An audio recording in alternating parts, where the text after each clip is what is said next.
Boys and girls, ladies and gents, welcome to another episode of Clutch Conversations. It's your boy Mike. We are back at you one more again live on the Thursday night, and it's going down tonight. We got the homie Dale from Constricted Reptiles in the building.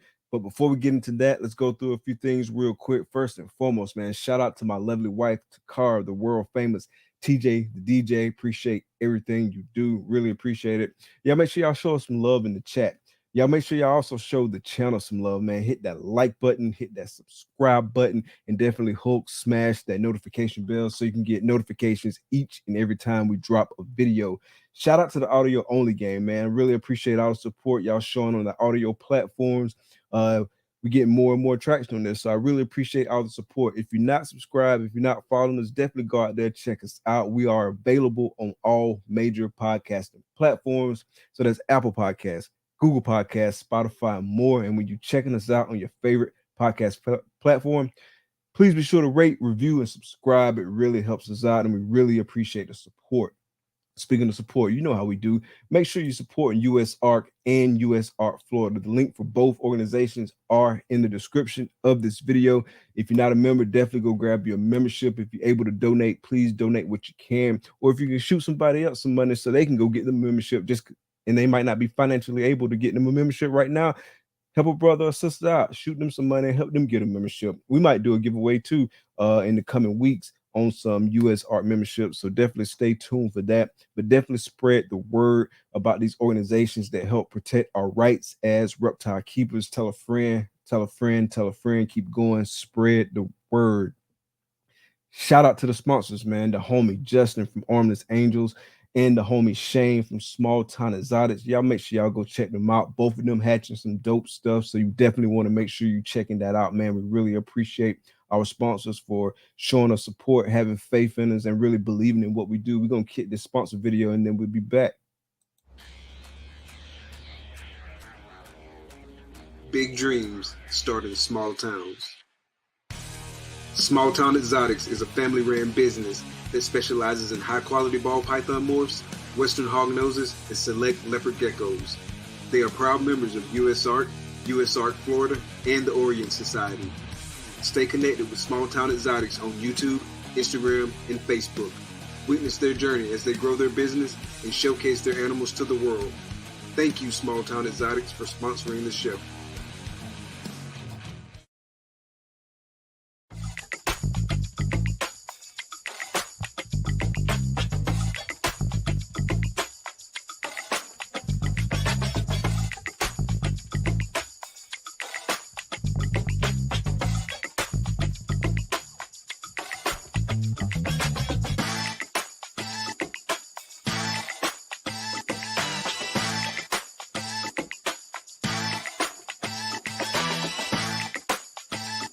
Art comes in many forms.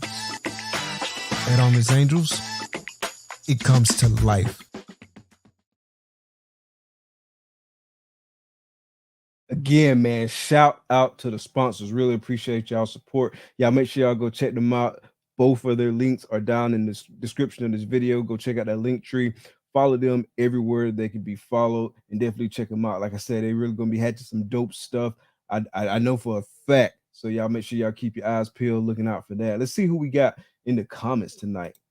First, the pimp, the homie Brian 352 in the building. What's good? What's good, bro? Thanks for coming out. Appreciate the support. Hey, y'all better check it out because he may or may not be an upcoming guest on the show. So I don't know. Y'all make sure y'all come check it out. Check it out. The homie Harry, what's good? Reptile Lifeline in the building. Thanks for coming out. Appreciate the support.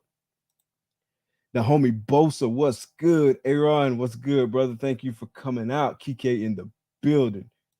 Eric's More Factory, what's good, brother? Thanks for coming out, fam. Appreciate the support.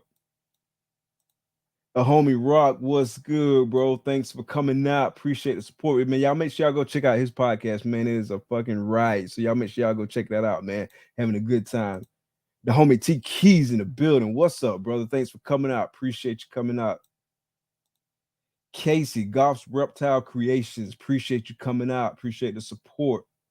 The big homie Ray, man. Hey, good chopping it up with you earlier today, man. Y'all make sure y'all check him out tomorrow. My favorite reptile podcast at 5 p.m. And then shortly thereafter at 8 p.m. Make sure y'all go check out Hair Down Fridays. Go check out the brothers. Blaker's Pythons, what's good? Thanks for coming out. Windy City, what's good? Thanks for coming out, fam. Jolly, what's good? What's good? Thanks for coming out. Y'all make sure y'all go check them out. We got Nicole in the building. What's good, sis? Y'all make sure y'all go check out Reptiles and Cocktails Saturdays, 1 p.m. Eastern Standard Time. She got the homie Sean from Yo-Yo Reptiles. So y'all make sure y'all go check that out. Who else we got? The homie Jaffe, the big homie. What's good, bro? Thanks for coming out. The Ultra Male, my Ultra Male brother. What's good, fam? See what else we got. Gene Carlos, what's good? Thanks for coming out, fam. See, Daniel Oliver, what's good, fam? Thank you for coming out. Appreciate the support. See who else we got. I think I caught everybody. We're going to stop it right there. We're going to get the intro, then we're going to be right back with the show.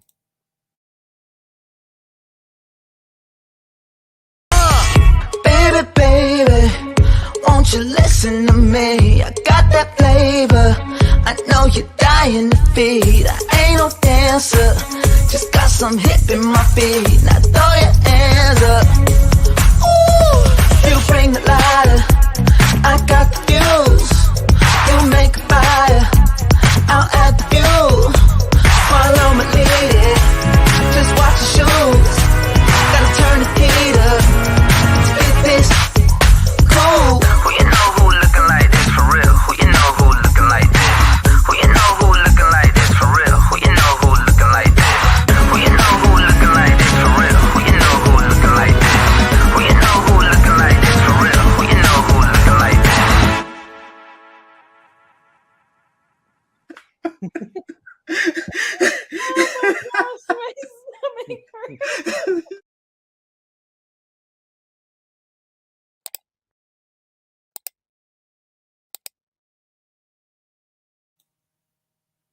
Episode 67, Constricted Reptiles.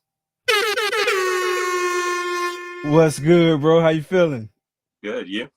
Good, man. Good, man. Excited to be here, man. The week been going pretty well? Yep. Yeah, man. Happy to have you in the house tonight, man. Happy to have you in the house. So real quick, man, let's hop right into it, man. So give everybody the 30,000 foot for anybody who come through later and might not know who you are. Tell them who you are and what you do. I'm Dale Richards, and own Constricted Reptiles. Breed primarily ball pythons at this point. Some boas and some Hondurans. Kind of got out of started with corn snakes and kind of getting out of that now for the most part. So okay, so you say you started with corn snakes in terms of breeding? Yep, that's what I started with, was corn snakes. I had a boa before the corn snakes, but that's kind of how I stumbled into the corn snakes, was by a Petco, I think it was, or something, buying a frozen rat for the boa that was given to me, and saw some fluorescent orange and gray and corn snakes and stuff. So went home and started Googling stuff and went back and got 3 of them and ended up with 1.3 and started breeding them. Okay. So was that your first kind of like dive into the reptiles, or were you in the reptiles before that? And when was that? That was probably, I don't know, 2007 maybe. Okay, so that's been a minute. Guessing 16 years. Yeah. That was probably about 2007. So like I said, I had the boa before that. Grew up with a bunch of animals. I mean, actually, the first thing I ever bred was by accident, and it was when we were like kids, probably like, I don't know, 10, 12, something like that. We had a pair of garter snakes. To this point, they might have been ribbon snakes. I don't even remember that well. They were sold to us as garter snakes. Gotcha. And they end up having babies, and they do live birth. So that was pretty crazy. Sold them to the pet store for next to nothing and went on. But yeah, always had animals. So gotcha. So at what point on the timeline did you get kind of like heavy into the breeding aspect of it?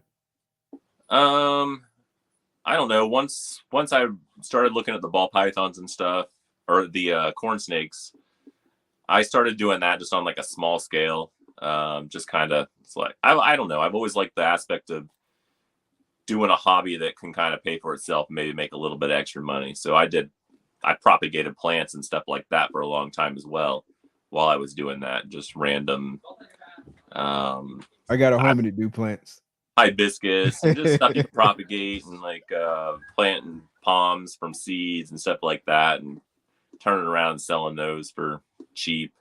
It's actually I had a bunch of Sega palms one time, and I put them online, and Daytona just happened to be in town. I made, I don't even know, maybe $100 or something selling some Sega palms, and I went over to Daytona on Saturday and bought a corn snake female. Like, so okay.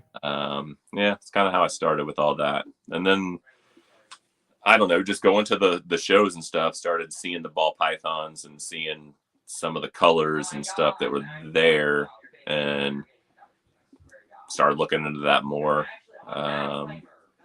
Didn't start with anything super expensive or anything like that. I mean, my first ball pythons, I got a spider male and a adult normal female. I didn't remember where she came from, and then I also had an adult, or a normal female at the same time. But that was kind of like my first 3 ball pythons. Had a clutch from them that basically crawled out and died. Oh, wow. Yeah, so then I built the incubator, and I was kind of scared, honestly, with the ball pythons. Like, I had done corn snakes on a very small scale for, I don't know, probably like 4 years or so, hatching a clutch here and 2 clutches, maybe a year, something like that. And they were pretty easy because you can incubate them, I mean, almost in a room, as long as it's not cold. Yeah, so I was still is breeding ball pythons compared to breeding corn snakes, which is easier as far as like process goes? Is it the corn snakes? Corn snakes is pretty easy. There was no information out back then about ball pythons. Like, nobody wanted to tell you anything. I knew you had to like incubate and all that kind of stuff. And that was a lot. The people you did talk to were like, oh yeah, you got to keep them at this constant temperature for this many days. And it seemed like a hard process at that point, because there was no YouTube videos. There was nothing. It was just kind of trial and error at that point for the most part. So it was kind of scary. I was like, I don't want to dump money into this. I didn't have money. So gotcha. I mean, like I said, I made $100 selling some Sega palms and went and bought a female. And that was an upgrade for the year. So,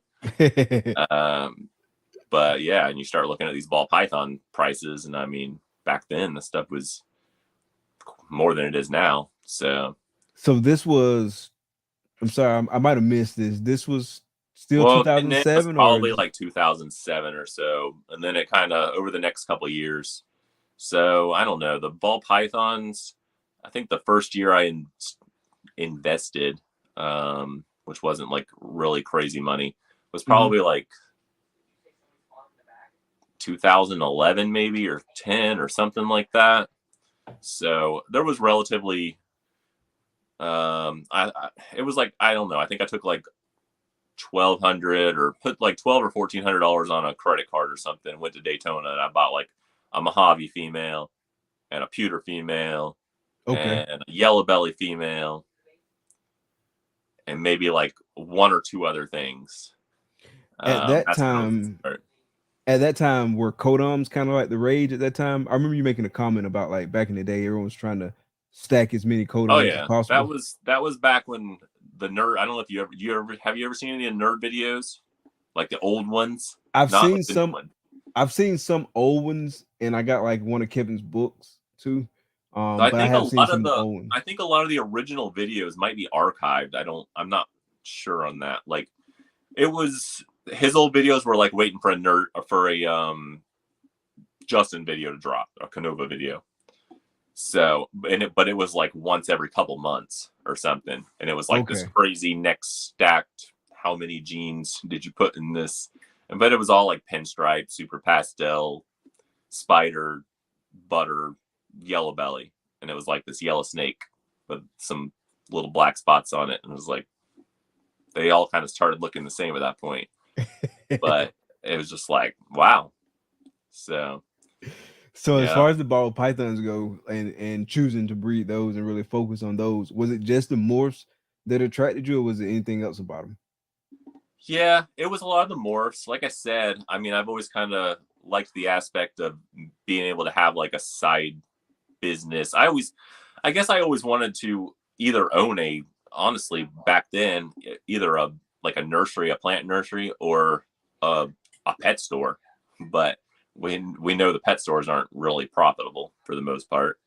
So I always wanted to work with the animals. So when I saw that kind of other side of it, to where you could actually do something with animals, you could make money, even if it wasn't a full-time thing, I could still make some extra money and do something that was cool that I liked. And I like, not that I'm like super smart or anything when it comes to like genetics or anything, but I like the genetic side of it, of being able to make something basically from like nothing. So same thing with the plants. So I always thought that aspect was cool. Gotcha. And so you mentioned that it was really kind of hard to get information like back in the day. So talk about that learning process. Was it strictly trial and error, or did you eventually have someone who kind of like helped you out and kind of helped bring you along? Yeah, there was people that would talk to you and stuff, but it wasn't like you could just go fetch it off the internet type thing. So yeah, you meet up with friends and stuff that like you either buy from and you stay connected. A lot of it back then, there was no morph market. I really wasn't on King Snake or anything like that either. So a lot of my interactions were more so local. So I met a lot of local like friends and stuff just from mostly like, I guess, on Facebook back then. You found people that were close and stuff. So I don't know. I would say probably one of the bigger like people that's helped me out a lot was probably George MD. I don't know if you know him, but he's a local guy in DeLand. He's been doing it quite a bit longer than me. So he's always been there as far as answering questions, and especially in the earlier days. Like, he had already been breeding for ball pythons for several years and bred boas before he did ball pythons when I got in. So then some other guys, Jason Kittinger, he's always been a good friend. Josh, lots of people local. Okay. Yeah, I've heard George's name. What's the name of his company?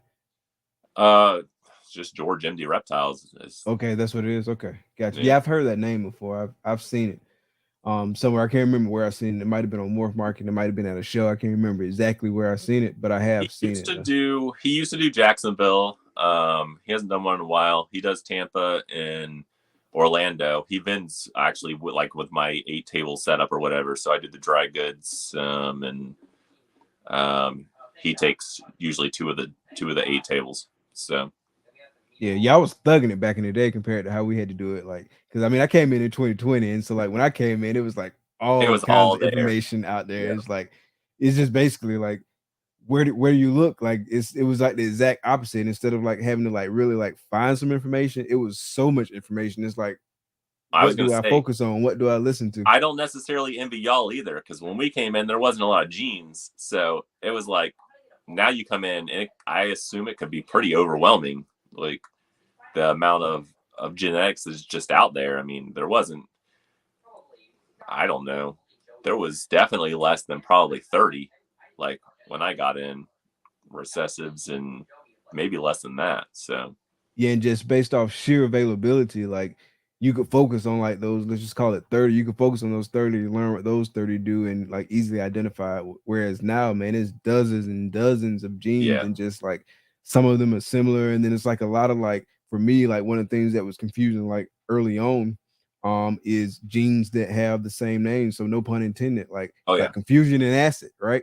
So like banana, coral, and static, banana butter. core glow. Exactly. And so like all of that and just kind of like making sense of all of that in your head. And I still don't got everything like 100% down, especially like the IDM part. But the genes that I like and that I'm attracted to, like those are the ones I focus on more. Focus on, yeah. But it's a lot of genes out there. Like I'm not that educated on them. But if I Same. see something and I mean, like it, then that's the one that I kind of like hone in on. yeah. I mean, I still get people that message me and they're like, "Hey, can you help ID this?" And they start naming some genes that I'm like, I don't even work with those genes. I mean, I can make a guess, but I haven't hatched any. Like, I don't really pay that much attention to every single gene. So if you're not working with it, it's still kind of tough to necessarily say once you start stacking certain things with it. I mean, it gets hard. Yeah, it's definitely hard. Like I see a lot of people putting the theoretical ID disclaimer in like their morph market policy and stuff like that. But it does get hard. It gets complicated.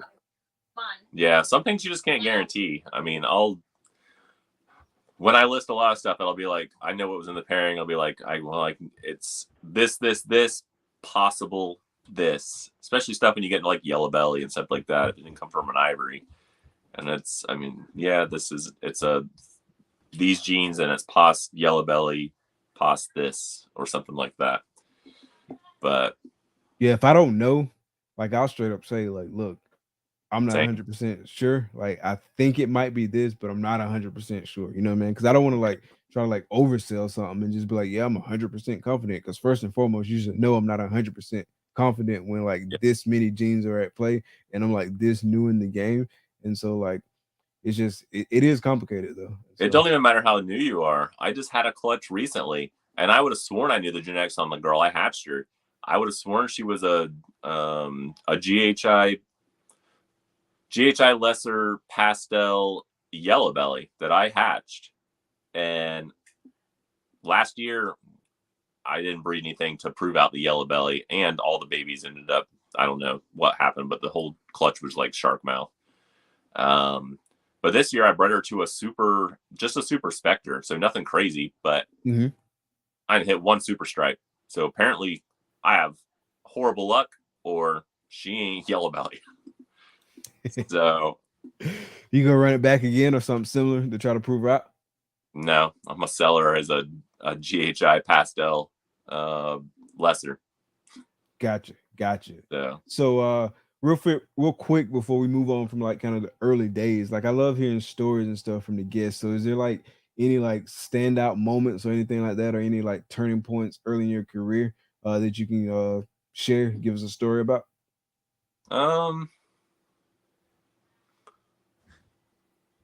I don't know. I mean, probably, I guess, honestly, picking up the GHI. I got a GHI yellow belly male, not like real early on, but fairly early on from George. And that male did quite a bit for me as far as like just posting social media recognition.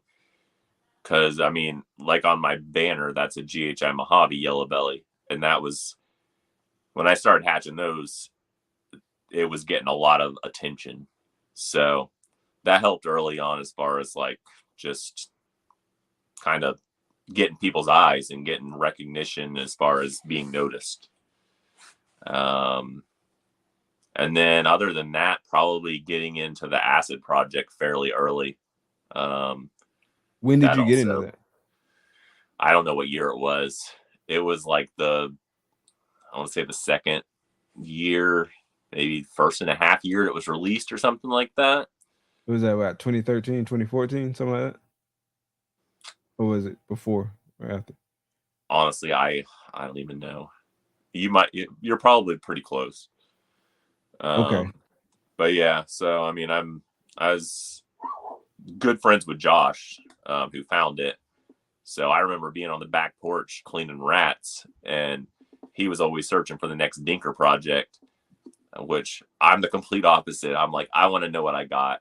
So I don't really want to chase something and then have to try and prove it out and all that kind of stuff. But when he ended up finding that and he's messaging me pictures of it, I'm like, wow, that's impressive. And then when he started hatching out the first like pastel versions and this, and after that, I was like, yeah, I want to invest in that. So it was That's it was one of definitely my fair. favorite. That's one of my favorite genes, like acid confusion. Yeah. Do you think they're the same thing, or do you think they're different? No, I think they're the exact same thing. Okay, okay. And This static too, or Yeah, it's just like anything else. I mean, it's like when the first bananas came in, they came from the same original adult, I can guarantee it, and it had babies, and then the babies were what was distributed. So it's it's the same as a lot of different things. So no, yeah, I think they're exactly the same. I love that project. Like I love acid confusion. Like it's one of my favorite genes to work with. I got a male that's doing quite a bit of work for me this year, so hopefully everything works out. I haven't had any clutches drop from him yet, but he's doing quite a bit of work. So hopefully I can What are get you that hoping to hit? incorporated. So I got him, it's a confusion hit Batman. And so I got him going to a clown. And so hoping to get some dope stuff out of that. He went to my black pastel yellow belly clown. So hoping to get some dope stuff out of that. He went to Mojave Hypo. So I'm hoping to get some double head stuff out of that because I want to get it in the Hypo Clown project because that's one of my personal favorite projects. I also got him going to Ultramel. So I'm hoping to get some double hits out of that because I want to work Ultramel. I mean, I want to work confusion in the Ultramel Clown project, and so I'm hoping I can get some double hits out of that. Yeah, bro. I actually decided to throw him to my lesser leopard clown female too because like I saw a spot nose what was it, spot nose confusion lesser clown that was pretty nice, and like I feel like there's a couple things you can add to it to kind of like leverage what it's already doing just in that combo and Yeah. add a little bit more color into it and add a little bit more and like add a gene to it to make it pop. And so Mm-hmm. like I'm gonna see if I can do a little bit in that space too. But yeah, Yeah. I just really, really, really enjoy that project. Yeah. It's crazy what it definitely reacts with spot nose very well. There's still a ton to do with it. So especially in the double and like triple, but definitely still the double recessive projects. Like I wish I had Ultramel clown stuff on the ground. I mean, I got acid Ultramels, but I'm nowhere close to acid Ultramel clowns. I don't have anything in the Ultramel clown project. So Gotcha. I don't have a ton. Hopefully that changes like next season though. I'm hoping to do a lot in that project next season. Like right now, all I got, I got like a girl growing up. So she's like a red stripe, yellow belly, ultramel het clown. So she's growing up. Red Stripe's key in that project. It's crazy, man. Like it's just like it's just so insane, like how it reacts in that project, man. It's insane. Yeah. Then I got a double head ultramale clown that she should be breeding next year. She's up to size now, but I don't. My male's not ready. I actually just got my male in this year, and so I'm not gonna even try to like push it this year because there ain't no point. But I am gonna pair her next year. What else do I got? Hopefully that project that pairing that I just told you about works out. The confusion hit Batman to the ultramale, so hopefully that works out, and hopefully I get some double hits out of that. But then I got a ultramale clown male that's probably about close to 300, like he's knocking on 300 right now. So hopefully he's ready to go for next season. He Where'd you should pick be that up from? Justin. Okay. He eats really well. Was that the one that was on there recently? I don't know, probably. A couple months ago? Yeah, a couple months ago. Yeah. I looked at it. I've been looking for an Ultramel clown male. That one was nice. I'm picky on the Ultramel, so it's I look at a lot of them that are on there and I just don't care for them. Justin's was nice. I looked at it. I just wanted an extra gene or two in there, but there's nothing out there. Yeah, there's not a lot like that. Not. There's not a lot like at all. Like, and you would think it would be way more, but it's not a lot out there. And I needed a male for that project just to kind of like push it forward. Same. So hopefully he does some good work for me. Yeah, because I don't, like I said, I don't have anything in that project. So I almost bought one like I know it was like a year and a half or 2 years ago, and I waited like I don't know a day too long. And from what I heard, Billy bought it. So I don't know, but ultra clown male. Yeah, it was a nice one. So I don't know. I've slept on that project too long. So I really like that project. I've tried making double hats for it years ago, and I just never had any luck with it. Oh, for real? So, yeah. Like, what sort of bad luck did you have? Like, was it the Girls females just just didn't didn't go? go and stuff. Yeah. When you start trying to make double heads and triple heads and stuff, it's like, for one, you got to have the girl go. For two, you got to hit decent odds on it. Like, I've had multiple clutches of either double or triple recessive stuff that the whole clutch ended up being males.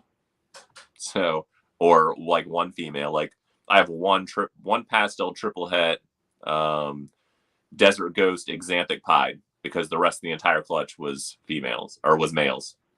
So I don't know. It can be rough, man. I got a taste of that last year. Like, we're trying to push some of my projects forward.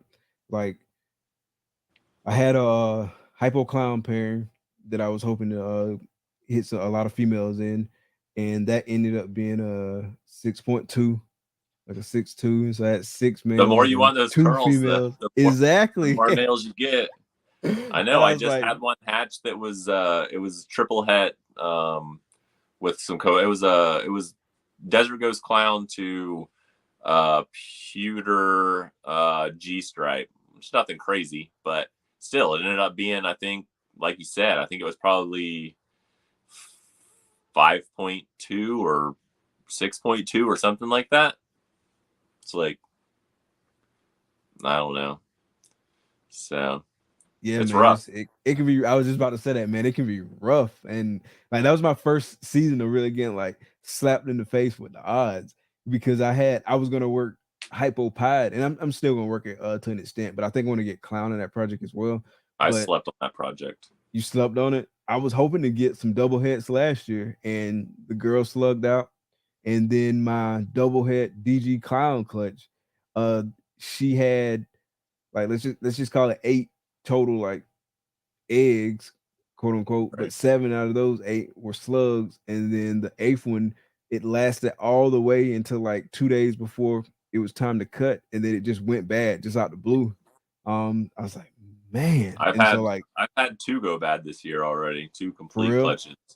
Yeah. dang, One of them was what was it? An orange dream clown pied to orange dream yellow belly fire het clown 66% het pied. I think half the clutch was slugs, and then there was like, I think 4 good eggs, if I remember right, and then the other 4 just went bad, like, I don't know, less than a month in. gotcha. So admittedly, I will say the veins on that one good egg were slightly questionable. Is that what you found too, or were yours like really good, strong veins? These ones looked pretty decent, but I mean, I don't know. With the numbers, it seems like I always have several either eggs out of clutches, or not usually the whole clutch, I guess, but several eggs will just go bad. I say for no reason. I don't know what the reason is, but I don't know. But yeah, for the most part, they had pretty decent egg or veins in the eggs. So Gotcha. I don't know what the cause is. I don't know if it's, it depends on, I don't know how many people talk about it. So it's like what goes bad and what doesn't. It's like, yeah, it's it seems like when you got 1 or 2 downs. clutches, it seems like for the most part, it was great back then. It was like, oh yeah, 100% success rate and this and that. But once you start getting into numbers, I feel like it evens itself out. So yeah, like my first year, man, it was 100% success, man. I had 1 clutch, it was perfect. Yeah, 6 eggs, 6 babies, everything. Like I said, my first clutch didn't go that great, but that was probably Hoovivator, like chicken egg incubator thing going on. But after that, the first couple of years with small numbers, it was pretty consistent as far as everything hatching and stuff not going bad and stuff like that. But so once you start getting the numbers up there, you start popping out some stuff that it's either shark jaw or it's like eggs just going bad and stuff. But I guess it's probably just numbers. Yeah, and even that second season, like the first 3 quarters of the season, like perfect. Everything was going well. I was having good like sex ratios. But all my most anticipated clutches came towards the end of the season, but like that first 3 quarters of the season, like everything was going. I was like, man, this stuff, I got this, man. I'm popping my collars, like, man, all these good eggs, like getting good ratios. And then Right. when it came down to the clutches, I was like most anticipating. Like I just started getting Was like that gut because that was punches. younger stuff that you were still trying to push along at that point? Was that why it was better? Because it seems like most of the better stuff usually comes later in the year because it's younger stuff that you're still trying to get there. So that's a good question. Let me think about that for a second. So one of the clutches where the girl just completely slugged out, like the male was older, like he was actually like the sire to like a lot of my good clutches early in the year. So he was older and the female was older too. I got it like the first year that I was in it, and she was a good size sub adult then. I think that was because of like the temps, and so I did drop my temps this year. Well, I And was so I'm going to hoping say that helped. with the temps, so something I forget about sometimes is a lot of time, like for the winter and stuff. I mean, mine are currently still in the house, so we'll open our windows a lot during the winter and stuff. So it'll get in the snake room like sometime. I mean, during the cold parts of the winter in the 60s with the heat on. So once you get back into the summer, it's probably about 80 to 82 in here. And then sometimes I don't think about bumping those hot spots back down. And I think that's sometimes part of the problem. So I just dropped all my hot spots, probably like 4 degrees the other day. That's what I did this year. I dropped all my hot spots. Um, Mike from Insane Clowns was on Yeah. here, and he was talking I about was just keeping his talking to him temps real earlier. low. For real, yeah. And he was talking about keeping his temps real low. And so like immediately after that, I dropped all my temps, and I've been keeping them pretty low all this season. So I'm hoping that pays dividends. And I've been keeping the temp in the room pretty low too. Like it get probably 80 right now, like at the most, which I don't think it's too bad, but we'll see how it's going. So far, I've been having good success, but again, this time last year I was having good success. So the tail Yeah. of the tape is going to be at the end of the season once we No, get through the summer I part. think you'll be fine in the 80s as long as your hot spots aren't too high. Like I said, during this time of the year, my room's probably about 82, at least on like the back half of the room. Okay, So, and I really don't have any crazy issues or anything like that. Rather than like I said, occasional slug here and there, but it doesn't even seem like a lot of that's necessarily tied to temperatures all the time. So it's just gotcha. luck of It the was draw. it was slug city for me, like towards the end. Like I was just getting gut Yeah, punch and after that was gut probably punch after definitely gut punch. temperatures. Say again. That was probably definitely temperatures then, if it was like all of them, or Yeah, unless it was like all one male. But that still could also be temperatures. Maybe the male was just too hot. yeah, 100%. Let me think about it. So it was multiple males, but all around Or the the same male time. rack being too hot. Yeah. So So we'll see how it goes this year. Definitely dropping temperatures. And it's hard too, like to really figure out things because like ideally you want to change one thing at a time, not kind of like try to isolate the problem, but at the you same also want to time, all at the same time. yeah, because you want to like cover all your bases and mitigate the risk and try Yep. to like hedge your bets. And so like, and then like if it works, you're like, oh well shit, which one was it? Was it all of What? them? Was it Yeah. one What of made the difference? them? I'm just keep doing all this. It works. Yep. Yeah. So are you doing this full time or are you working too? Yeah. Full time. Full time. How long have Yeah. you been doing it full time? I want to say it's been roughly around like 5 years now, maybe. Nice. So, So work-life balance now, how's that looking for you now? Because I know like the reptiles and whatnot is a lot of work with the shows and just yeah. all the kind of like operational type things you got to do. So how do you manage that work-life balance? I thought it was going to be a lot easier. I thought I was going to have a lot more downtime when I started doing this full time. And it didn't necessarily turn out to be the fact. But I don't know. I kind of I do make my own schedule, so when I want to not do something, I don't do it. But my wife works a lot of hours too. She's an RN, so and she Okay. picked up a lot of just overtime because we are building a house and all that kind of stuff right now. So the more money coming in, the better at this point to try and knock some of that debt down. 100%. But yeah, I don't know. I thought I was gonna slightly downsize this year, and then more so focus on a smaller amount of high end stuff. And then the more shows I've done recently, I've kind of gone back to where I feel like I need more of a balance because, I mean, Morph Market has slowed down.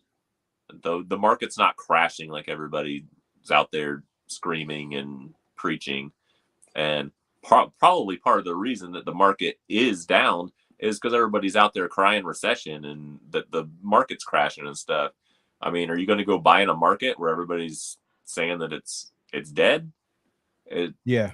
It's like crying wolf. I mean, it's hurting itself. So, but I mean, Just like when a bad headline or something come out in the news and the stock market drops. Everybody gets scared and everything just stops.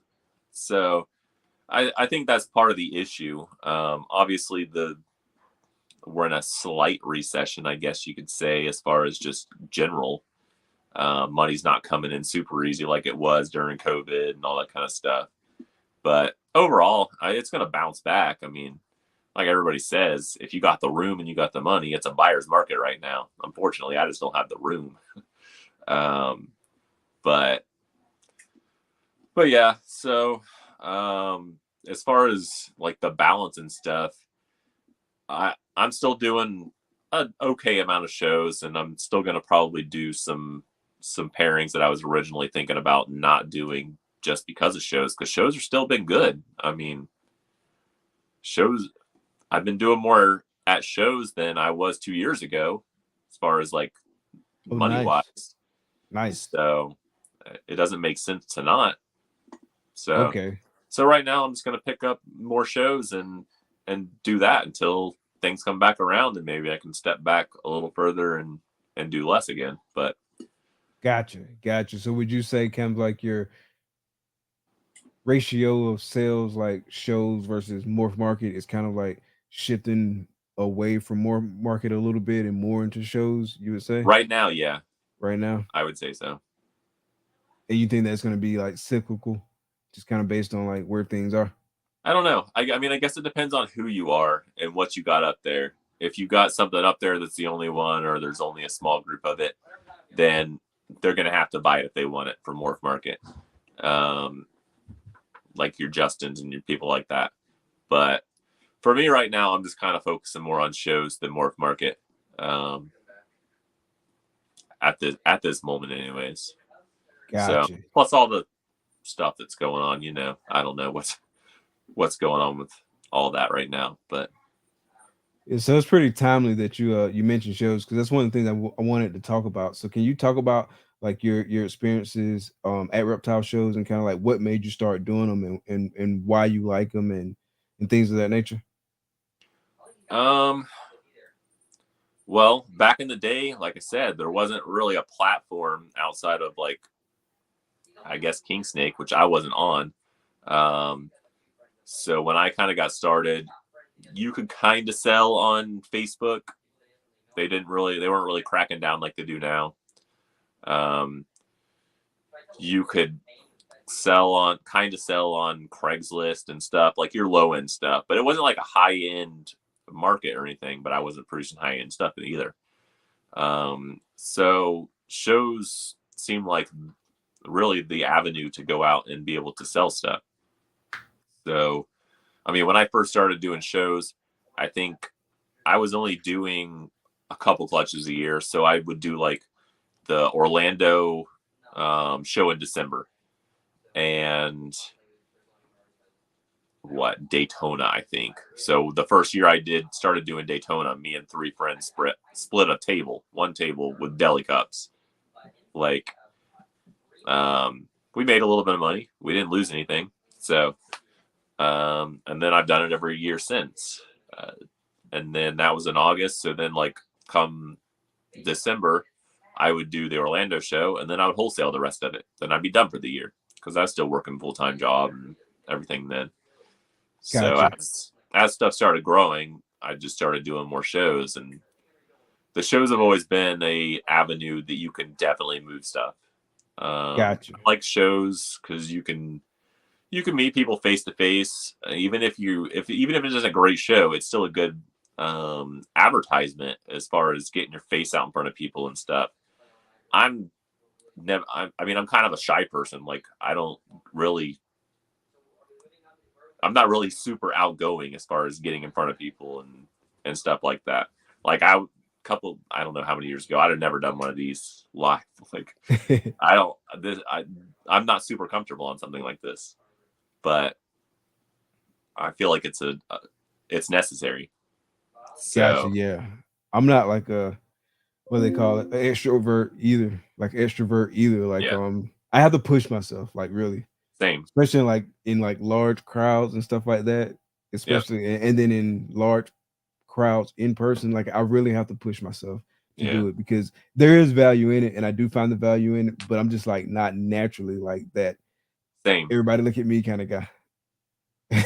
I know. I used to get people, they'd be like, I thought you were a snob because you didn't. I'm like, no, I'm not the kind of person to walk up to you and just start like talking and like, but it's gotten easier, but still not that person that's just going to go out there and be everybody's best friend like immediately. But Gotcha. get to know And so, somebody, then I'll have no problem talking to you and yeah, I'm the whatever. same way. And like you get me in like a one-on-one type environment or like one-on-two, like something that's like smaller, then Right. it's easier for me. Yeah, But definitely. yeah, I will do it. Because I do see the value and I do enjoy it, but it's like not something that just came naturally for me, like right out the gate. Exactly. That's me. So you spoke about the Daytona shows, like, and I've heard like differing opinions and kind of takes on the Daytona show. So talk about the Daytona show like over the years and like how has it changed and things of that nature and what it's meant to you. Um,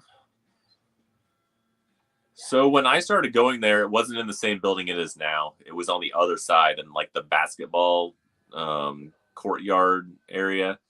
So you walked in like the upstairs, and there was tables all around the concession area, all around the top railing, this entire back room, the whole floor. It was crazy. The first year I started vending in it, it was in the same building that it's currently in now. It was probably like, I don't know, a year or two after it moved out of. It was probably 2 years after it moved out of the arena area when they built that building. And then over the years, it slowed down a little bit, but it's always been a fairly big show. And then COVID, it was obviously there was a lot. It was a lot smaller than what it was. But then the last couple of years, it's grown back quite a bit. Now back to 2 rooms, so it's a big show again. I've never been to Tinley, but I would say it's definitely bigger, probably far bigger than Arlington. Yeah, as far as like it's tables and stuff. and space wise too, it's a lot more space. Like because in Yeah, Tinley, like don't get me wrong, like I totally enjoyed Tinley, but everyone was kind of like packed up on each crammed. other. Yeah, but in Yeah, everybody Daytona, gets like you the got bad. plenty They're of like, room. you could drive a truck through the aisle. I mean, well, depends on the space and size too, though. I mean, if you fit the same amount of tables and you can still do that, then that's great because then you're not crammed, like you said. I don't know what the table count is on Daytona versus Tinley or whatever, but I feel like it's making a good comeback. I feel like it's always been a very fun show. So, I mean, for anybody who hasn't been, you should definitely give it a chance. I know the 100%. Hilton's currently booked out now, but it's a fun show to just go to and hang out. Even if you ain't going there to buy something, you can go there. You can literally hang out, talk, party all weekend, whatever you want to do. Like it's just a fun show. Yeah, So 100%. I can't wait, man. Checking in Thursday, checking out Sunday. I cannot wait. same. I think we're checking in Thursday, and I think checking out Monday. So I'll have to drive Oh, the nice. snakes home on Sunday night and then just head back over. But Okay. we did that Okay. last year and it was easier because I'm only like 30 minutes from the venue. So Yeah. Okay. Okay. Yeah, that makes sense. yeah. What was I about to say? Oh, so I was talking with Ben Cole. You know, Ben, Yep. I didn't know that Daytona technically started in Orlando. That was So before when me, but yeah, it was long originally time ago, like like the Twin late Towers 80s. or whatever in Orlando. Exactly. Yeah, he sent me like a newspaper clipping or an ad clipping or something. It was like, Yeah. yeah, So old school. George, I was telling you about earlier, he still has his badge that says First International Breeders Expo or whatever on it. Like, it was the original tag from Daytona. Throwback. Yeah, Yeah. throwback. Yeah, I would love to hear some of those stories. Yeah, for sure. Yeah. But yeah, when I started going to it, like I said, it wasn't in the building it is now, but it was in the one that's right across the street or right across the hallway, which is the one that they're doing the other room in now. Okay. Okay. Yeah. But But yes. it was also there's a back room on that they used to do hots in the back room. Oh, really? I didn't know Yeah, that. they used to have the whole upstairs part of the stadium was full. The whole concession stand area was full of tables and hallways, and they were packed in there. I did So not know that. Yeah, yeah, that's interesting. And so I guess like with the legislative changes and stuff like that, then they kind of had yeah, to change how they I approach. guess so. But like you said, as far as like the Tenley, that's how when it was in that side, it was like you were moving through a crowd and you just couldn't hardly move. You were just like squeezing through. The tables and stuff were so close to each other and stuff. So it's definitely nice that it's nice and open now, I think. But Okay. All right, cool. Yeah, that's good to know. 2020 was the first year we went to Daytona, so it was slower which was then, the obviously year that the because of whole middle of the venue was missing, right? The whole backside didn't even have tables. It was like a big square they just pulled out because of because COVID. of COVID. Yep, yep. Yeah, And so that was my that first was the experience smallest with it. amount of tables that has ever been there. Oh, for real? Okay. Yeah. Yeah, because it's grown like year over year. 2021 it was Yep. bigger, and then 2022 it was even bigger because they had the second side open again. And And so 2023 be bigger. So yeah, I cannot wait, man. Looking forward to it. That's one of my favorite shows to go to, hands down. yeah, same. Like I said, I've never been to Tenley, but Arlington was fun. I've only been once, but Daytona's, I don't know. It's close. So When you went to Arlington, did you vend or were you just attending? yeah, no, Steve, Casino, Okay, Steve yeah. Smarts, Mhm. he was nice enough to let me have one of his tables. So I rode Oh, up there with nice. him and his wife Laura, and we vended. So I had one table there. It was fun. I would go back if I could get tables. So, but those shows are hard to get into. So it's like Gotcha. if you do ball pythons, they don't want you anymore. Yeah. So what's your like show prep process like, right? And how's that evolved over time? Like in terms of when you're vending? As far as getting ready for a show, Mhm. well, so I still do the dry goods at like some of the local shows, like your the Jacksonville, Daytona, or Jacksonville, Orlando, Tampa. I just did Raleigh, North Carolina last weekend. So I mean, as far as the prep for that, I have to build like some of the cages and get all the dry good stuff ready. But as far as prep for the animals, usually get all the cases out and start setting all of that up on Thursday. So it's pretty much most of my Thursday as far as loading the cases, adjusting the labels and the prices and all that kind of stuff. And then Friday, depending on where the show is, like Raleigh, North Carolina, I did that on Thursday. Actually, we got off the boat on Thursday. I got home Thursday at like 1, so that was a little crazy. But packed all the cases and then left for the show Friday morning, and then finished adjusting and setting up and all that kind of stuff. But generally, pack everything Thursday, usually leave Friday at some point, depending on how close the show is.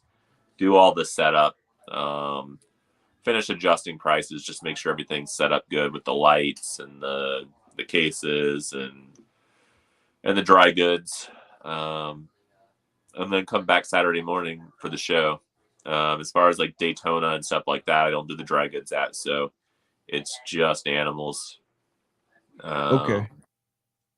And then Daytona, I usually try and get there and set up on Thursday. So I usually try and set the animals up Wednesday, try to get there Thursday to get most of it set up so that can hopefully finish up Friday morning and then just kind of have the day to kind of walk the show. And because if I don't walk it on Friday, I don't usually get a chance to hardly walk it. Because you're having to man the booth Saturday and Sunday? Yeah. My wife comes to Daytona with me, so she'll stay behind the booth and stuff. So I can get away, but not like long term usually. So gotcha. So are you using any kind of like inventory sheet or something like that to like track what you're taking and what you're packing? Nope. I just pack them as I go. I mean, the tubs all have like labels on them and stuff. So if it's like Morph Market stuff, then I'll usually write like underneath. I'll have like the label of the animal, but towards the bottom of the tub, I'll like, if I have multiple ones of that, then I'll write like maybe MM1, like that's Morph Market 1 of that specific animal. Or if there's like 2 or 3, the same thing, Morph Market 2, Morph Market 3. That way I can determine which one's which. Meaning something that you also have posted on Morph Market?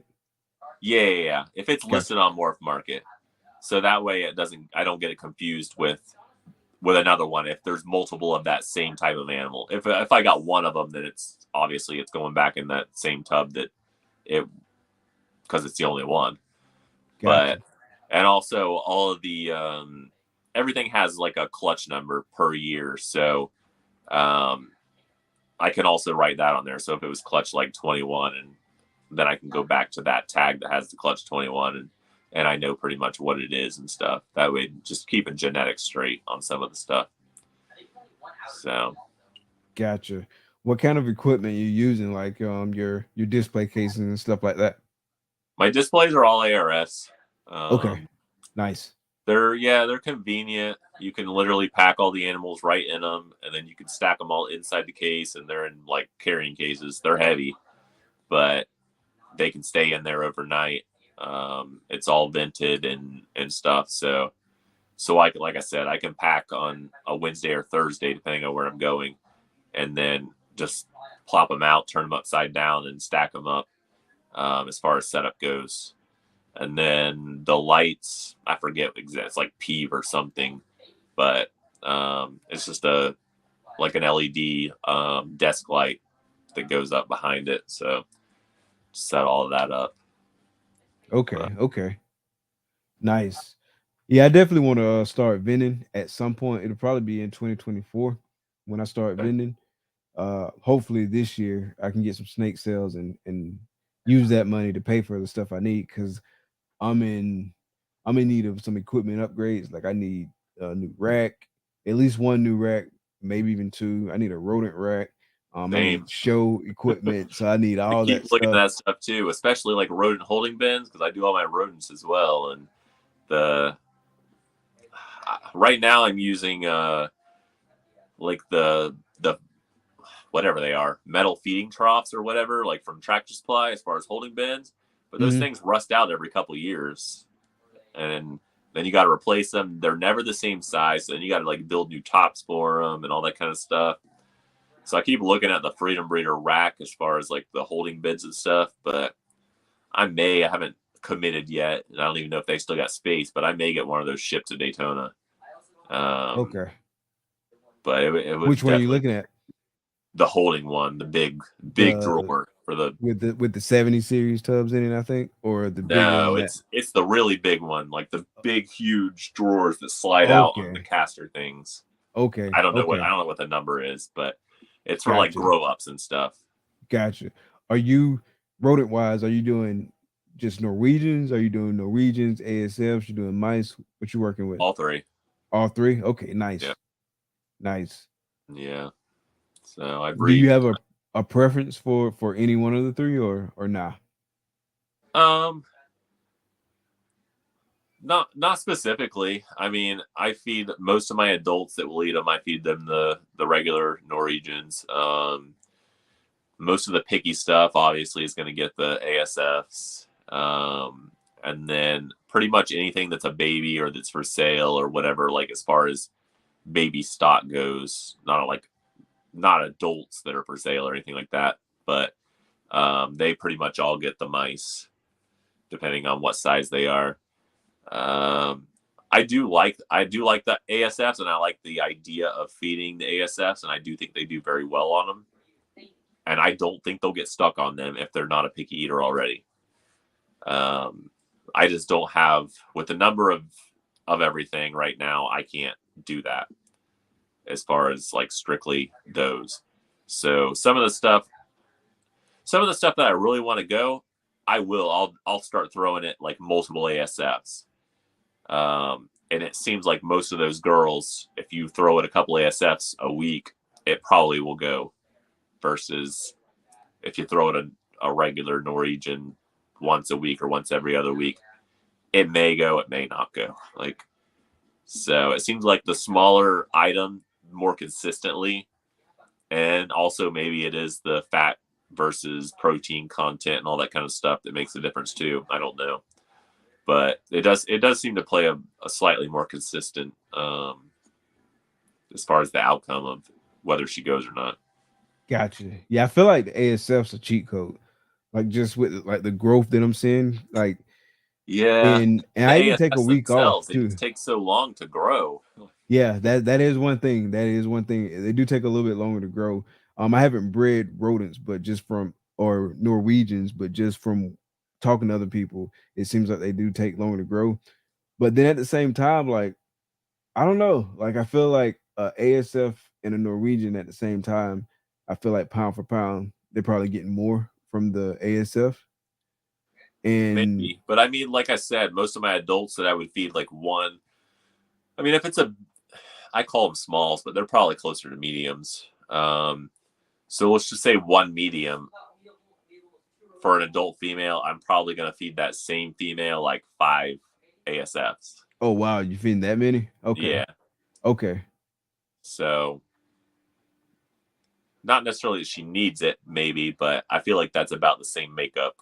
Um, but like I said, I think it's easier for them to digest multiple smaller meals than one larger meal. And I do think that they probably get more protein and better nutrients from the ASFs than they do probably from the rats. But gotcha. it's just not practical for me to feed all my adults ASFs because I'd have to You got a produce how thousands big and is your thousands of collection?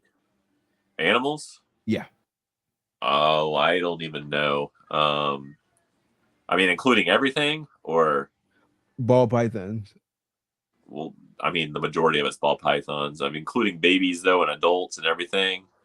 Uh-huh. Probably, I don't know, probably roughly 600 Okay, ish or wow, something yeah. like that. So that's a totally different like stratosphere than where I'm at with it. Yeah.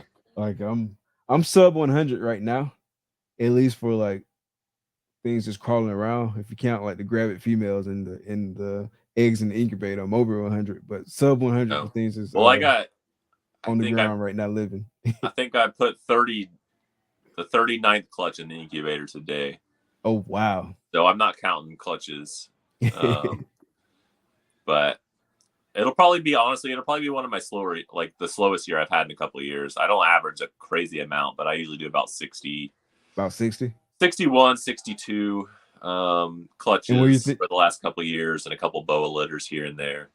where you think you'll be at this year, clutch wise? Honestly, it's hard to say because a lot of the younger stuff could still go, and I still got stuff that goes later. So I may end up at 60 or over 60, honestly, but I I don't know. I feel like I'm gonna be in maybe the 50 range, just Oh, off of okay. stuff. But Okay. um, we'll see. So I'm still breeding. I mean, I've still got stuff pairing, and I I haven't been quite as focused this year as far as like hardcore. Just been other just distractions and stuff, building the house, and I don't know. Do you have like a time of year that's busier, or are you kind of going like consistently throughout the year throughout your collection? I would say the busier part of the year is as far as like it's more seasonal than anything. I guess probably I usually start pairing a lot of stuff in October and November, and then I start getting a lot of the clutches like 2 months ago. So a lot of stuff's going to start hatching now, but I will consistently get clutches throughout the rest of the year, usually, just in smaller numbers. I think Gotcha. my last year, my last clutch hatched in January. So, Okay. but it starts getting down to where it's like 1 and 2 and stuff like that versus like a large amount of them right now. And so far this year, it seemed to be more compact, honestly.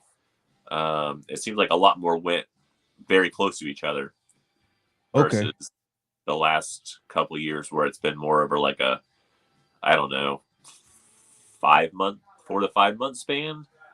This year was more like a 2 to 3 month span.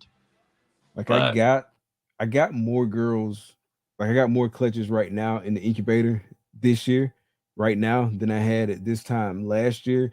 But that's also just from a numbers perspective and right, girls that's getting paired too.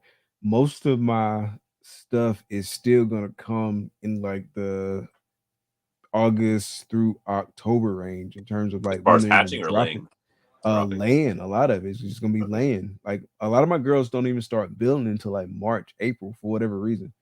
See, and that could, I mean, a lot of my stuff is younger this year, stuff that hasn't gone because I sold off a bunch of stuff last year. So that that could be the difference. Some of the stuff, I mean, once a girl goes, she generally goes close every year, or if she lays every year, but usually within like a month or two of what she did the previous years.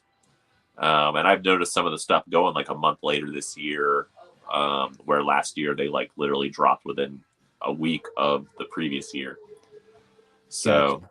so I don't know. It's kind of hard to say, honestly, at this point. Yeah, my season going is if everything stays consistent like year over year, like I'm gonna just always have a late season, I reckon. Which that's got like pros and cons. Like the pro is that like I can get a male, like for example, I can get a 2023 male and feel pretty confident if I get him early in the year that he might be ready to go like next year when some of those girls start building. So that's Yeah, a good part of it. So yeah. You just got to figure out how to structure it for how your stuff goes. I mean, so if you want to do certain shows, so if it goes later in the year, then they just don't push it as early, and then you got that stuff like it's got good size on it and it's ready for the shows later in the year. And then once you start getting other stuff coming in, then you kind of got a year round like rotation going. So like you said, if your males come later, then they're ready for the following season instead of coming early and trying to push them towards the end of the year the next year.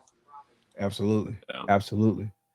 So you've been in the game for a minute. So like what are some current trends that you're recognizing now in the reptile industry? And how do you see those trends kind of changing the game? uh current trends. I don't really know about current trends. I mean, you got as far as trends, I think that the market's kind of back where it was before COVID at this point. Um, the problem is a lot of the people that came in during COVID don't really recognize that. So the stuff that they were moving super easy before, they're not seeing move quite as easy. And I think they're panicking a little quick. And it's like you go on there and you start seeing prices drop quicker than you did in the past. Um, Part of that is because pricing was higher than it probably should have been originally. Part of that is probably because they just are used to selling something as soon as they post it. So when it doesn't move, it's like a week later they drop the price. A week later they drop the price. And it has a domino effect. Yeah. So as soon as somebody drops the price, the next person drops the price. They go back on, they see that price, they drop the price again, and then they drop the price, and then it's just like, eventually it's like, okay, what's going on here? So yeah, it definitely does have a domino effect as far as that goes, especially utilizing something like Morph Market as the kind of tool to price stuff. So yeah, seen some stuff drop quite a bit quicker than I think it should have. Yeah, I've seen some stuff drop too as well. Yeah, it's like And I'll just like, post something wow. that was current market price, and then I'll go back on there like a month later, and it's like everybody else is significantly lower. I'm like, wow. And it's not like it's one person, it's like everybody else just dove down. I'm like, yeah, everybody was at this price a month ago, and now everybody's like $500 cheaper. So what do you do in that situation personally? Like, do you drop or do you just kind of like hold steady? Well, I mean, it all depends on what it is, honestly. In this market, if it's something I don't mind keeping, then I don't really care. I'll just leave it or I'll pull it off. Unfortunately, a lot of stuff, it is what it is. It's not stuff I can just hang on to at this point because I do have space. Like, I have to have the space for the stuff. And in this market, it might eventually come back up, but it's not going to come back up overnight. So it doesn't make any sense for me to also keep that animal for another year to try and get a couple extra dollars on it.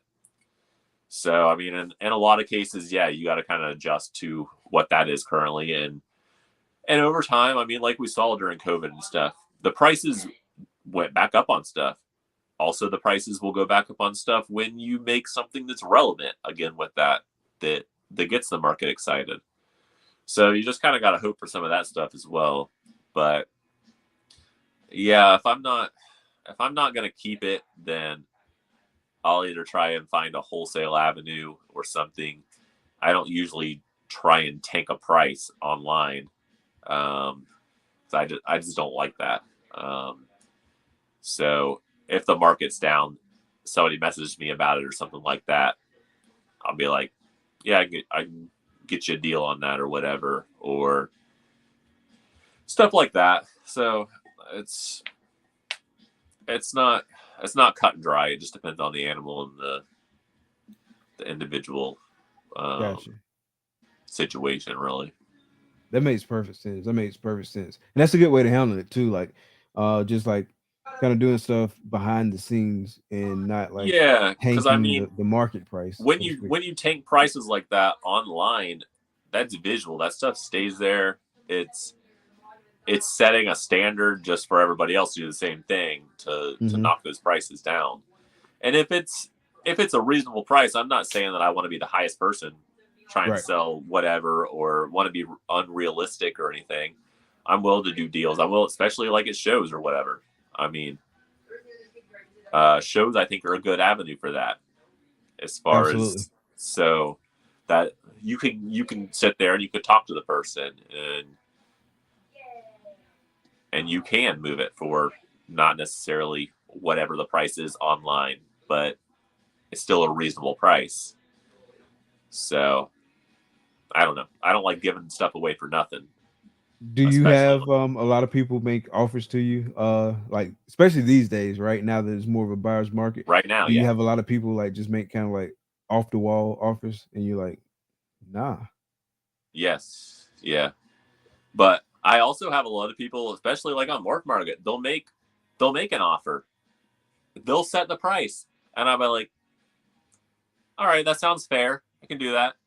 And then you never hear from them again. It's like, okay, like it wasn't like I said no. Way to asking their wife. that one probably baffles me the most. Like I said, okay, like what are we doing here? Never hear from him again.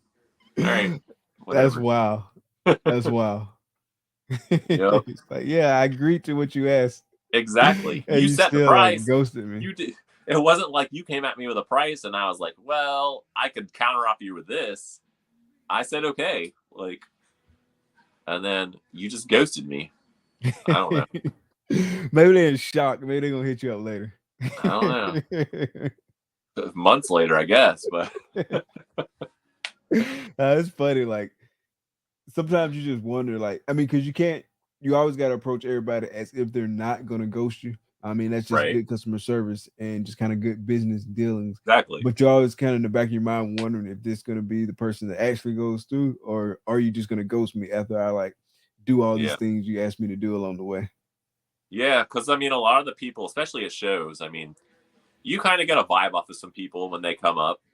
It's like, this is probably a waste of time, but you're like, hey, how's it going? What you looking for? Whatever. But I've had some of the more surprising people that I would have never in a million years thought were going to buy anything spend good money. Yeah. So, and a lot of them are pet people. Like you plan on breeding that? Nope. Like that's a $2,500 animal. They're like, yeah, it's pretty. I'm like, okay, Okay. Nice. all right. More power to you. But this past weekend, sold $1,000 animal. I'm like, he's like, As a yeah, pet? Wow. as a pet. Wow. Like, all right. It's like, yeah, it's gonna look good on my office desk. It's like, all right. That's dope. That's real dope. What was it? It was a banana, cinnamon, pinstripe, inchy het clown female. Oh wow. So I mean, it was gorgeous, Yeah. bright orange. Almost all needed was some calico to make some campfire stuff going on, but I considered keeping it for that project to do some like banana campfire clown stuff. But it's like if it sells, it sells. Somebody bought it as a pet. So Nice. Nice. Yeah, that's dope. So they picked up a dope pet. yep. So as we kind of get closer to the end here, like what's one key takeaway that you would like the listeners to remember about either like constricted reptiles, or just kind of like your journey through this industry? I don't know. It's one of them hard questions. That's what I was just about to say. This is one of those hard questions. I tried to save one of the hard questions to like the very end. I was like, I'm gonna slip this one in Right. and see what it do. I mean, I don't know. I just like to be remembered as somebody making quality, nice, pretty animals. Love what I do. Love talking to everybody about the animals, and yeah, just quality, and hopefully making some cool stuff, and definitely always open to talk, and love talking to people about the animals. So Gotcha. Yeah, I know that's definitely been my experience, because I always feel bad when I take up like vendors at a show, like when I take up a lot of their time. if I got Just time talking. to talk at a show, that's awesome. Certain shows definitely don't have, like this past weekend, I was 8 tables by myself and it was busy. So, and it was like an 8 table stretch along a wall. So it was like a mile. It was rough. It was a stressful weekend, but This was the one in Raleigh. yeah. But generally, especially if I got somebody there helping me or something, I mean, that's one of my favorite things about the shows, is just talking to people. So Yeah, because sometimes like I'll feel bad like talking too long, because it's like, yeah, I want to talk, I want to hang out, but I know they're here like for business, so I don't want to take up too much of the time. I don't want to get in the way of a customer, like if I'm not buying that like right at that second. But yeah, I definitely enjoy chopping it up with folks at shows. yeah. What's No, up, Jason? anytime I'm down to talk, especially at shows and stuff. You coming to Tampa not this weekend, but next weekend?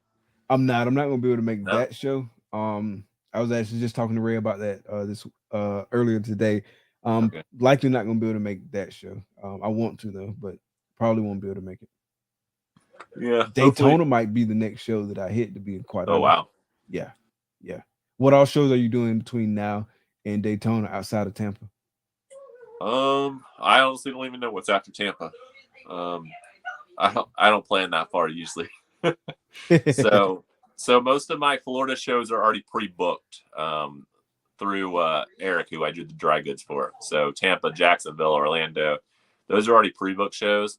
I was just looking earlier at some shows. I might try doing the Pembroke Pines show, which I haven't done yet.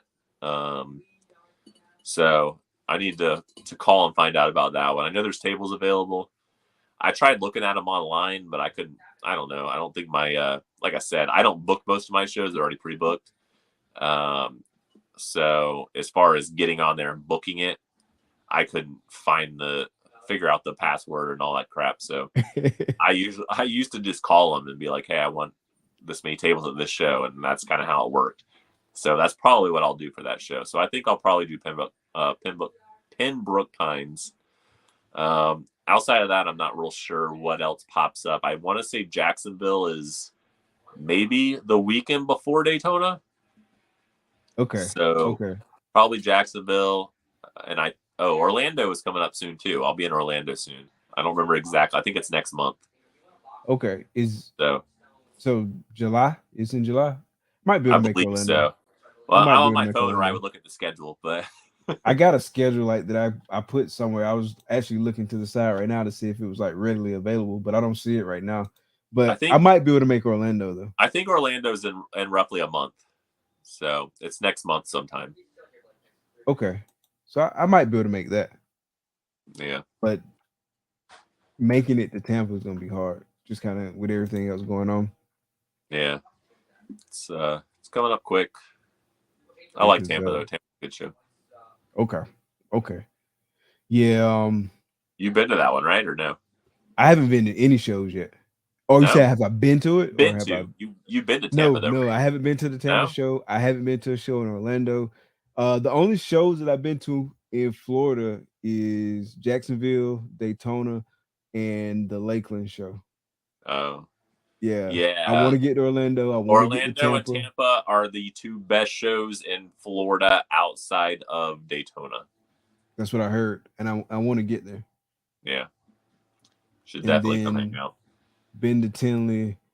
Went to. I mean, they don't compare to Tinley, but yeah, I'm sure it was busier than like some of the other smaller shows that I went to. Jacksonville is slow. Jacksonville's a very small show compared to Tampa and Orlando. Okay. I think, granted it was a COVID year, the Jacksonville show was the first show I ever went to, period. So Jacksonville used to be decent though.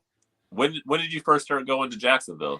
That would have been in the Iceplex, right? Yeah, it was 2020.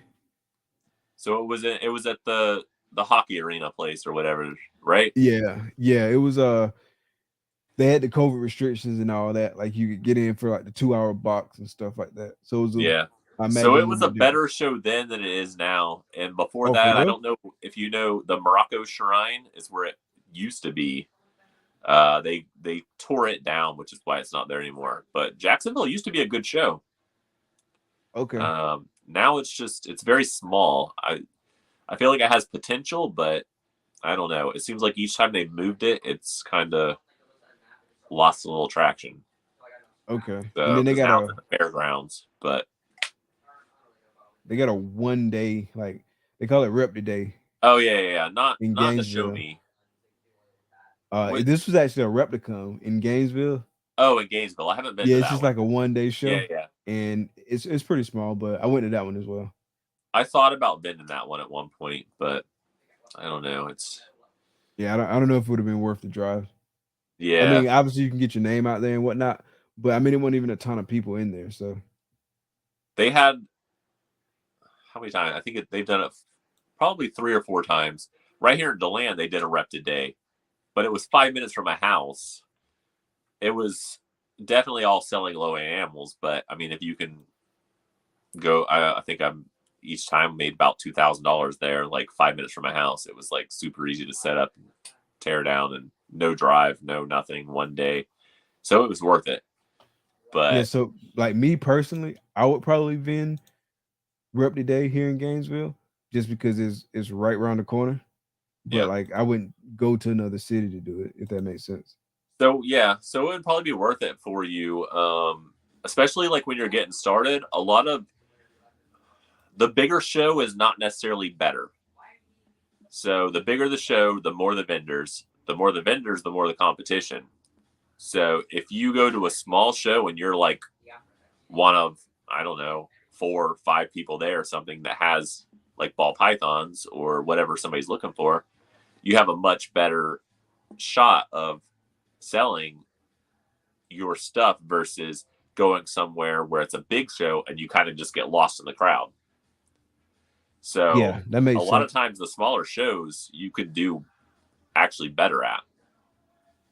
That makes sense because you kind of stand out a little bit more. Yeah.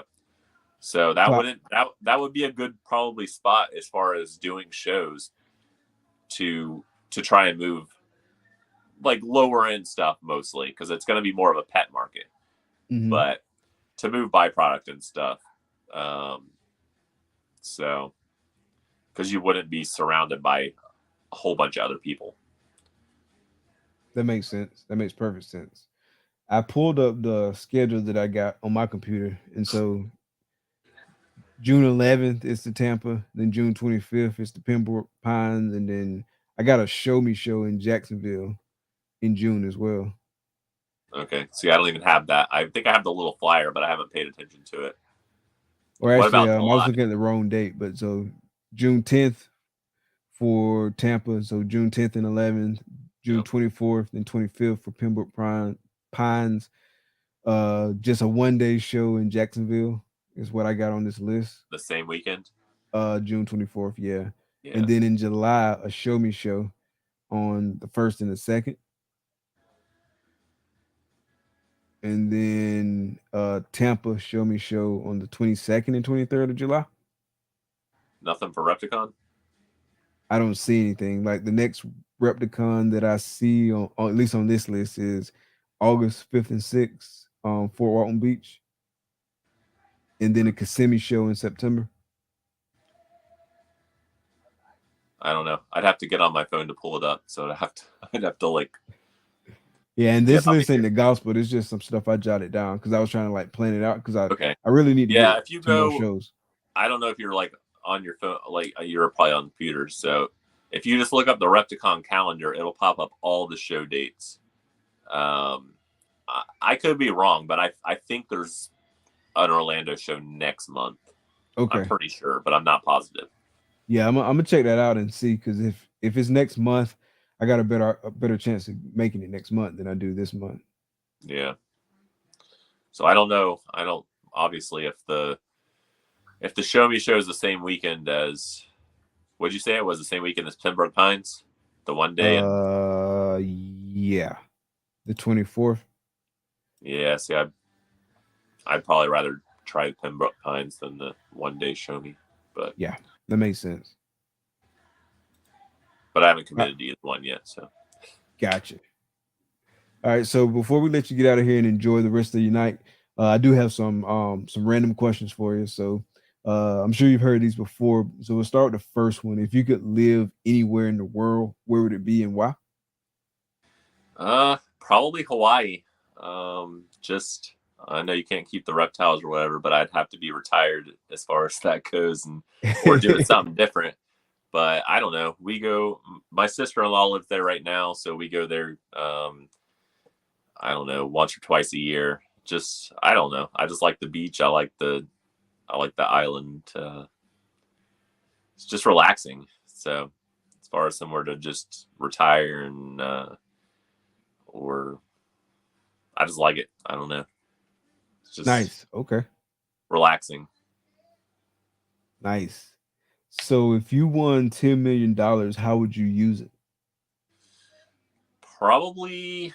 I mean, obviously, I'd pay off our new house. Maybe invest a little bit in the snakes. Probably, honestly, restructure the whole snakes. Maybe downsize a little bit. Probably the majority of it, I would say, probably try and invest in like short-term rental, like places that I would want to go stay, different places. So could rent them out the majority of the year and then just go for a weekend here, a weekend there, just to kind of stay different places. Savannah, Georgia, just the different beaches, different up north, just different places. Kind of have short-term rental properties. Okay.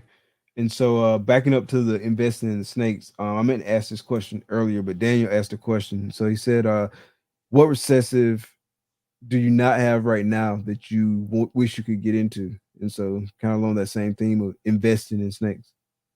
Recessive. Honestly, probably nothing.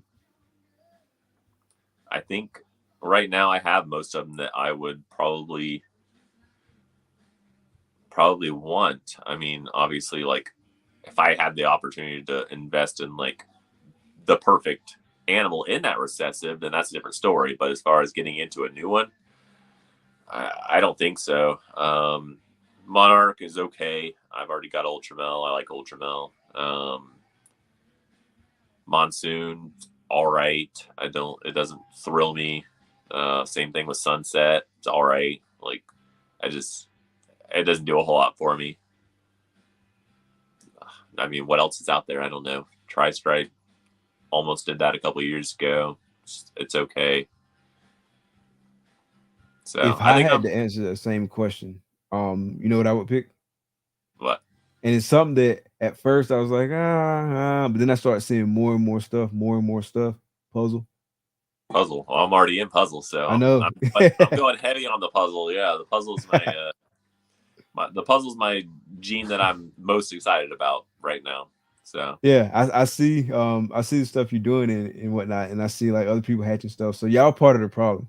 And yeah. why well, hey, when you're looking so for heavily the puzzle, attracted. you know where to come.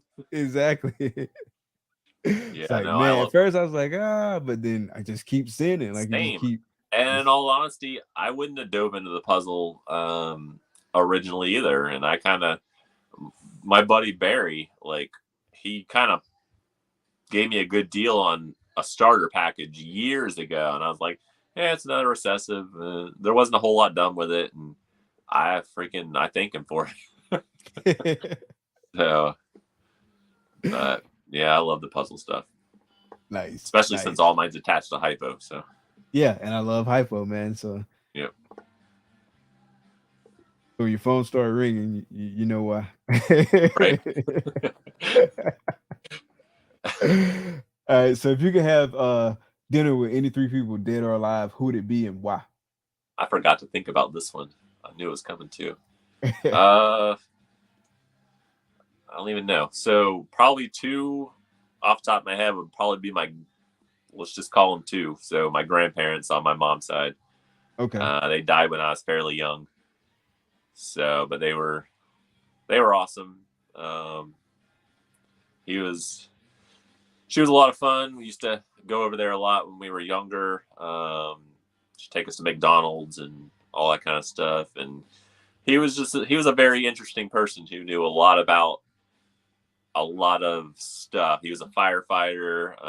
He could build cars, like all that kind of stuff. And he dropped out of high school, I think, when he was in, I don't know, I want to say the 9th grade or something. Like, so he just read a lot, and he taught himself all of this stuff.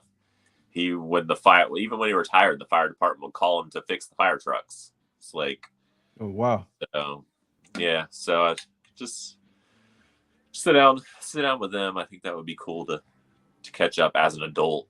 Like, as far as the third person, I have no idea. I'm not, like I said, I'm kind of shy, so I don't want to really sit down with like a lot of people I didn't know and like just nobody famous really or anything like that. I don't know. I don't know who the third person would be. Gotcha. Okay, I'll let you slide. Yeah. Yeah. And I got one more too. So you touched on it a little bit earlier, but like with all the changes and whatnot going on with Morph Market, if you were the new owner of Morph Market, what's one thing you would change, and what's one thing you would, Wait, what was it? What's one thing you would add and what's one thing you would take away? I said it wrong. But one thing you would add, one thing you would take away. It's another hard one. Add and take away. I don't know. Honestly, I liked the simplicity of it in the beginning. I'm not a super technical person as far as when it comes to computers and all that kind of stuff. That's not me. Like, I do the majority of everything I can do from my phone. I don't even get on a computer except for to print shipping labels for the most part. Gotcha. So I think I would just keep it simpler, honestly. Yeah, I don't know. I mean, I don't know. There's a lot to be said for simplicity. Yeah, I don't like super complicated. It's get on something and try and figure it out. It's like it just annoys me after a while, and it's like I don't even want to bother with this anymore. So see, Tom, keep it simple, stupid. yeah, like that's me. I don't know. Like I said, I'm not a technical person. I like simple stuff. But yeah, like I was like it's a half-ass. funny. Like I know people who will sit there and look at like a 2 + 2 = 4 problem and try to turn it into like this extreme like complex calculus or something like that. And obviously, like I'm using that as like a analogy or a metaphor or whatnot, right? But just overcomplicating stuff for real. Yeah, I took engineering when I was in high school only because I had to, in order to get an out of zone variance. But that was one math question would take up an entire page. Just like this don't even make sense. Like I learned it long enough to pass the class, and that was it. I couldn't tell you what, how, or what, or anything, like, because it's not, in my opinion, it ain't relevant. Like, so you're never gonna use it. I mean, so, that's funny. I don't know. Cool, man. Well, it's been a great show, man. I've been looking forward to this all week. Definitely gonna catch up with you. Hopefully at a show before Daytona, but definitely if not in Daytona, I'll see you for sure. And yeah, definitely gonna be watching what you're doing, the hypo puzzle stuff too, as well. I'm not gonna lie. Matt coming in earlier, he said he told me that puzzle go crazy, but yeah, I'm starting to really dig the puzzle stuff. So yeah, it's all y'all fault. I'm blaming all y'all. right. I wasn't into it until y'all start peer pressuring me. Like I said, I wasn't sold on it in the very beginning either, but I got lucky. I kind of stumbled into it. But yeah, it's definitely one of my favorite projects at this point. So I don't know if I'll end up with any actual visual stuff this year. All depends on if the girls go or not. They're coming up on that point where they're either gonna go or not because they go later in the year. Mm-hmm. So we'll see. If nothing else, I should hopefully have a small amount of het stuff. One of the more exciting clutches that I'm more excited about was the hypo puzzle to pastel acid het hypo. So I'm really hoping for a hypo acid het puzzle out of that to be able to hang on to, or 2 or 3 or 4 or something, spread a little love there. Nice. But we'll see. So cool. So is there anything else you want the listeners to know about stuff to keep an eye out for coming up? Yeah, nothing super crazy or anything. Hopefully some more ultramel acid stuff and some hypo acid stuff. And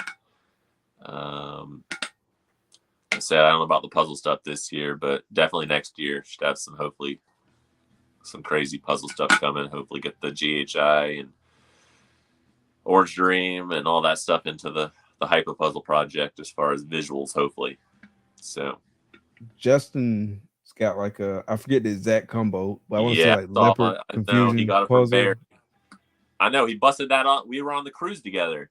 He busted that out. He's like, "Oh, by the way, I picked this up from Barry." I was like, "You gotta be kidding me!" Yeah, it was Orange Dream Yellow Belly Inchy hypo puzzle. So male, Yeah, it was originally his holdback, Barry's holdback, but he let it go. So I know I saw him post it the other day. I was like jealous. Yeah, it's I believe I have the sister of that animal though. So okay. But it's only an orange dream yellow belly hypo hat puzzle. So yeah, it's a good female to have. That's a good female to have. Definitely some she's one of my favorites. Building blocks for the future. Just on looks, she's insane looking. So nice, cool. Well, we're gonna wrap it up. I appreciate everybody coming out tonight, hanging out with us. Definitely shout out to the audio only game for folks who listen to this on the audio version later and checking out the replays later. We really appreciate all the support. Y'all make sure y'all follow our guests everywhere. We do have the links to all your social media platforms and like morph marketing stuff. We got that in the description of the video, so y'all definitely go check out Constricted Reptiles. Appreciate y'all coming out. Thanks for all the support. Can you hang out for a second? Yep. I appreciate it. Thank you. Yes, sir. Thank you. Thank y'all for coming out. Be blessed. Peace. Thanks.